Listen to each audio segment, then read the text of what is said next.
Bismillahirrahmanirrahim. Halo, Assalamualaikum warahmatullahi wabarakatuh.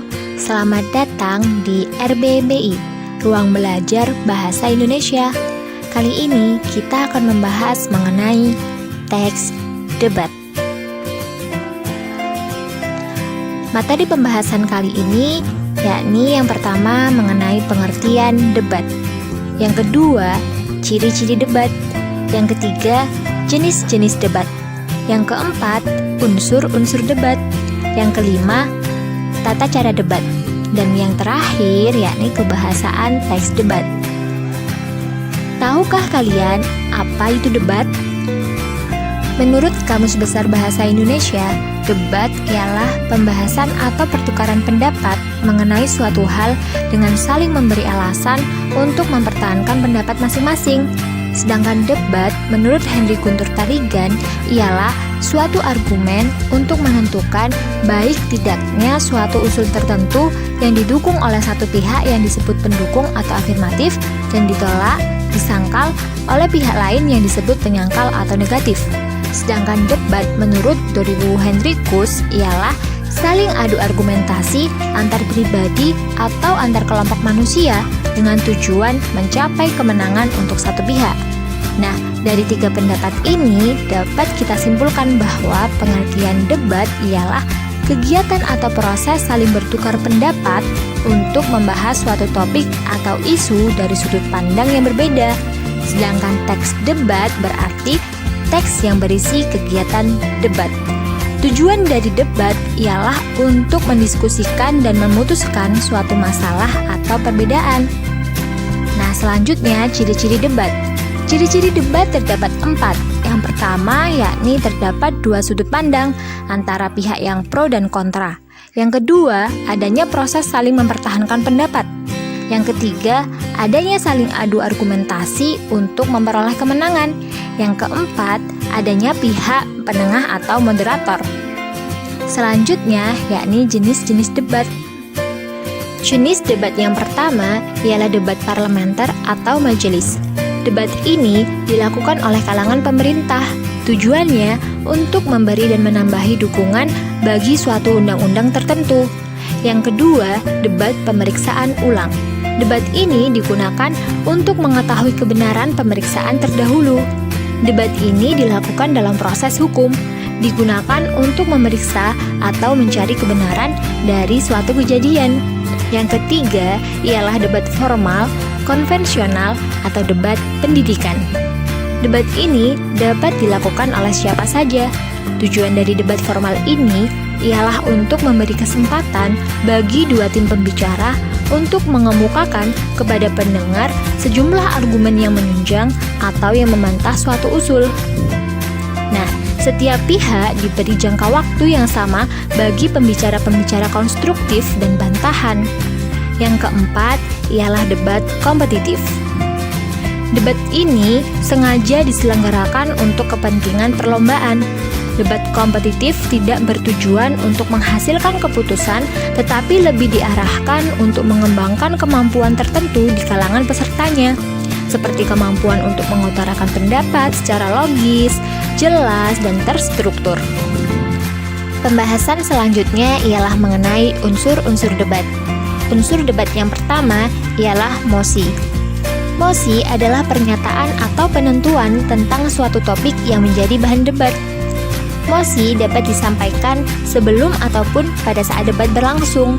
Dalam menentukan mosi, pastikan bahwa mosi bersifat kontroversial, aktual, relevan, spesifik, dan bermanfaat.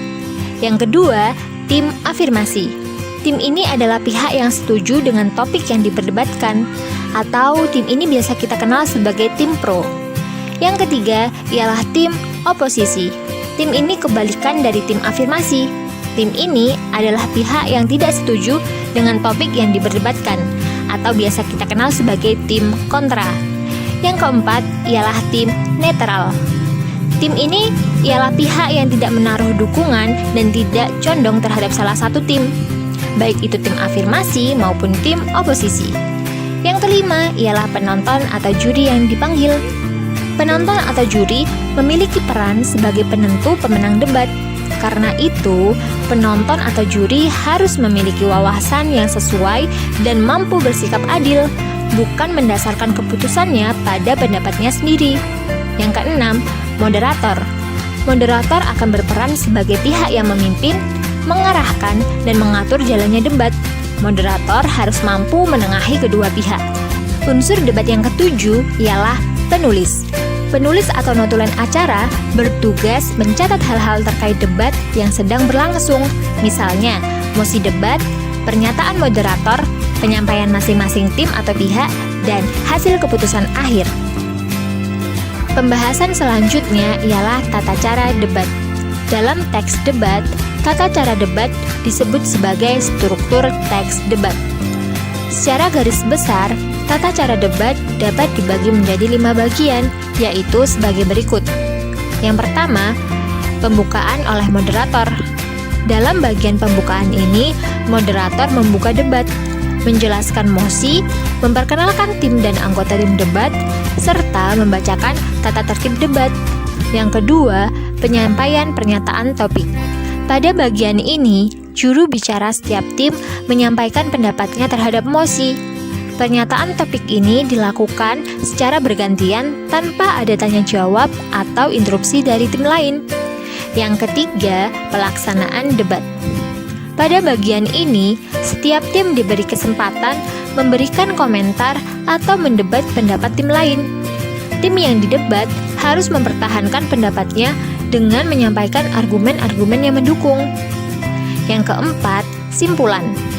Pada bagian ini, setiap tim menyampaikan simpulannya terkait mosi setelah mendengar pendapat dan menerima sanggahan dari tim lain. Tahap terakhir yang harus dilakukan oleh pihak yang berdebat, baik itu tim afirmasi maupun tim oposisi, adalah menyampaikan simpulan. Simpulan tersebut dirumuskan berdasarkan pendapat dan argumen yang telah disampaikan sebelumnya. Simpulan dapat juga disebut sebagai hasil dari pembicaraan. Karena simpulan dalam debat disusun berdasarkan pendapat dan argumen yang telah disampaikan sebelumnya, maka penalaran yang digunakan dalam menyusun simpulan debat termasuk dalam penalaran induktif. Ada 3 cara untuk menarik simpulan dengan penalaran induktif, yaitu yang pertama, generalisasi.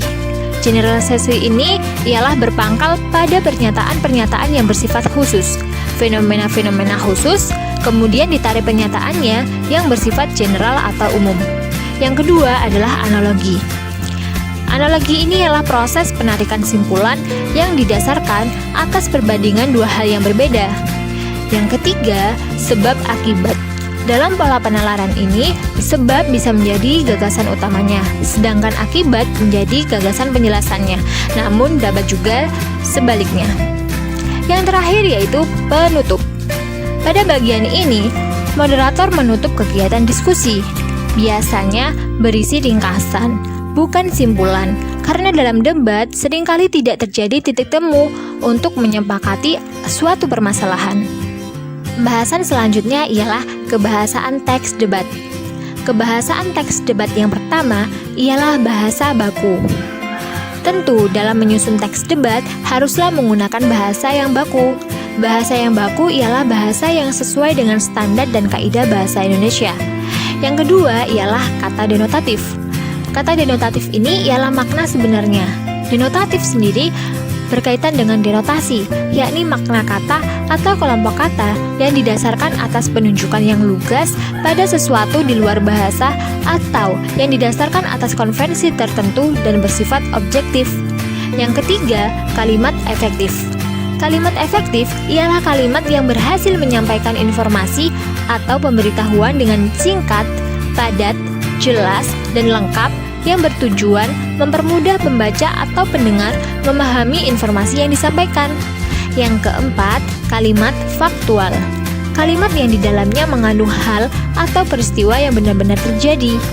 Dan yang terakhir ialah kata personal. Nah, kata personal ini ialah kata yang bersifat pribadi atau berkaitan dengan orang. Baik, itu tadi yang dapat saya sampaikan terkait teks debat. Selamat belajar semuanya. Sampai jumpa di pembahasan berikutnya. Wassalamualaikum warahmatullahi wabarakatuh.